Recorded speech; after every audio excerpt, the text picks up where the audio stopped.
तो आज हम डिस्कस कर रहे हैं मोशनल ईएमएफ। जैसा नाम से ही पता लग रहा है, ऐसा ईएमएफ जो किसी ना किसी ऑब्जेक्ट की मोशन से प्रोड्यूस होगा। तो बिल्कुल जैसा नाम है वैसा इसका भाव है। जब किसी कॉइल को हम मैग्नेटिक फील्ड के अंदर मूव कराते हैं तो इस कॉइल के मूव करने से उस कॉइल के अक्रॉस एक इंड्यूस ईएमएफ जनरेट होता है, जिसे हम क्या कहते हैं, मोशनल ईएमएफ। अभी पीछे हमने क्या किया कि किसी भी कॉइल के अक्रॉस मैग्नेटिक फ्लक्स अगर चेंज होगा तो आपका ईएमएफ जनरेट होगा। और मैग्नेटिक फ्लक्स चेंज कब होगा, उसके दो रीजन है। या तो उस कॉइल का मैग्नेटिक फील्ड चेंज हो रहा हो या उस कॉइल का एरिया चेंज होगा। लेकिन अब हम देख रहे हैं कि अगर कॉइल मोशन में है तो उसकी मोशन से भी ईएमएफ प्रोड्यूस होगा। तो उस मोशन ईएमएफ की वैल्यू क्या होगी ये हम डिस्कस करेंगे। तो मेरे पास ए बी सी डी एक रेक्टेंगुलर कॉइल है और पी क्यू एक मेरे पास वायर है। पूरा सिस्टम आपका रखा हुआ है एक मैग्नेटिक फील्ड के अंदर। अब मैंने क्या किया, इस पी क्यू वायर को थोड़ा सा शिफ्ट किया बाय मीन्स ऑफ फोर्स, किसी फोर्स से। तो ये कोई डिस्प्लेसमेंट ट्रेवल करेगा, suppose x is the displacement और एल इसकी लेंथ है। तो ये जो मैंने पोर्शन शेड किया है, इतना एरिया ये वायर आपका ट्रेस करेगा। इस वायर का एरिया क्या हो जाएगा, लेंथ इनटू ब्रेथ। अब अगर इस वायर का हम फ्लक्स निकालें, that is B into A, B और एरिया है एल इनटू एक्स। फाइन। अब आपका ईएमएफ क्या होता है, EMF equal to rate of change of magnetic flux।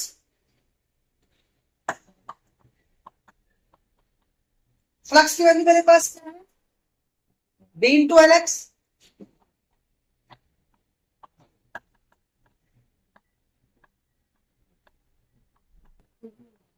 यहां पर पी एल तो कांस्टेंट है, बी मैग्नेटिक फील्ड है, एल वायर की लेंथ है, कांस्टेंट है।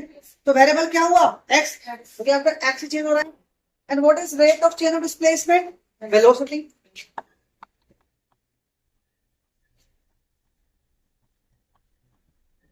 तो ईएमएफ वैल्यू क्या आ जाती है, B L V.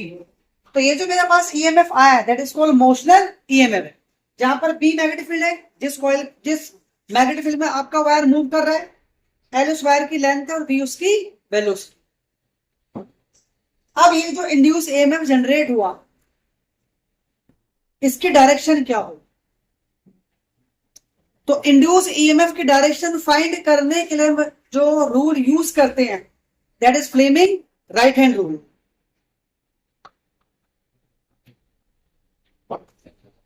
FRR very similar to Fleming left hand rule। Left hand first finger negative field, second finger current and thumb for the force। Right hand same है, magnetic field, force, सिर्फ जो second finger यहां पर current थी, यहां पे क्या है वो इंड्यूस करंट। तो लेफ्ट हैंड और राइट हैंड, लेफ्ट हैंड हम यूज करते हैं डायरेक्शन ऑफ फोर्स निकालने के लिए, राइट हैंड यूज करेंगे डायरेक्शन ऑफ इंड्यूस करंट निकालने। जहां पर जो सेकंड फिंगर है वो इंडिकेट करता है डायरेक्शन ऑफ इंड्यूस करंट। तो first finger magnetic field, thumb motion of the coil या जिस डायरेक्शन में आपका फोर्स लग रहा है, and second finger for the induce current. और तीनों कैसे आपस में परपेंडिकुलर। तो यहां पे हम राइट हैंड रूल लगाए तो मैग्नेटिक में कैसा है बेटा आपका, invert to the blackboard. तो first finger invert to the blackboard. आपके वायर किधर मूव कर रहा है, बोलो लेफ्ट की तरफ। थंब हो गया आपका लेफ्ट की तरफ। उस केस में मेरे जो सेकंड फिंगर है किधर आ रही है, नीचे। यानी यहां पर जो इंड्यूस करंट आएगा या इंड्यूस ईएमएफ आएगा उसकी डायरेक्शन क्या होगी, P Q, P to Q. ठीक है। अब ये जो मैं डायरेक्शन फाइंड करी है इसको आप वेरीफाई भी कर सकते हो लेंस लॉ से। लेंस लॉ क्या कहता है कि जिसकी वजह से इंड्यूस करंट आया उसे अपोज करेगा। तो ये वायर हो गया करंट कैरिंग वायर। तो उस पर फोर्स लगेगी। फोर्स कैसे निकालेंगे? फ्लेम लेफ्ट हैंड रूल से। First finger negative field, second finger current किधर है? पी से क्यू, नीचे की तरफ है। अब थंब किधर आ गया? बोलो, राइट की तरफ। जबकि हमने इसको मूव किधर कराया था? लेफ्ट की तरफ। तो लेफ्ट की तरफ मूव कराने से इंड्यूस ईएमएफ आया, तो अपोजिट फैक्टर क्या हुआ? उसको राइट की तरफ कराए, आगे ना फोर्स राइट, तो इस फोर्स की वजह से राइट की तरफ मूव करेगा। तो इस फोर्स की वैल्यू क्या हो गई? BLV, sorry BIL, force on a current carrying wire. क्या फॉर्मूला होता है? BIL। आई यहां पर करंट हो गया,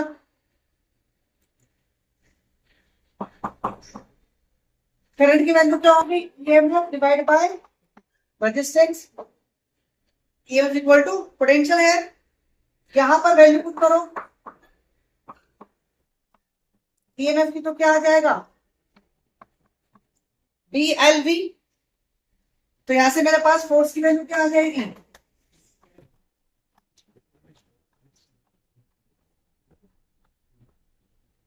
B²L² B अपॉन में R। ये मेरे पास आ गया लॉरेंस मैग्नेटिक फोर्स जो वायर पे लग रही। तो इंड्यूस ईएमएफ जब आपका वायर में प्रोड्यूस हुआ, तो इंड्यूस ईएमएफ की वजह से इंड्यूस करंट आया। उस इंड्यूस करंट की वजह से क्या होता है? जो आपका वायर है दैट स्टार्ट्स हीटिंग अप। जब कंटिन्यूसली करंट प्रोड्यूस होगा तो वायर आपका हीट हो जाएगा। तो हमें उस वायर की क्या निकालनी है? Heat loss. सो